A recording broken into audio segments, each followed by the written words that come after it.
காலை வணக்கம். தினம் ஒரு திருக்குறள். அதிகாரம் 22, ஒப்புரவு அறிதல். குறள் 213. புத்தேள் உலகத்தும் ஈண்டும் பெறலரிதே ஒப்புரவின் நல்ல பிற.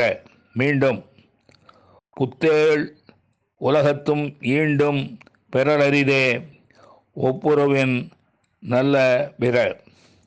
இதன் விளக்கம்: பிறர்க்கு உதவிடும் பண்பாகிய ஒப்புரவு என்பதை விட சிறந்த பண்பினை இன்றைய உலகிலும் இனிவரும் புதிய உலகிலும் காண்பது அரிது. மீண்டும், பிறர்க்கு உதவிடும் பண்பாகிய ஒப்புரவு என்பதை விட சிறந்த பண்பினை இன்றைய உலகிலும் இனிவரும் புதிய உலகிலும் காண்பது அரிது. நன்றி, வணக்கம் கூறி உங்களிடமிருந்து விடைபெறுவது தேரெழுந்தூர் கோசகன் என்கிற டிவி நாராயணன், சென்னை.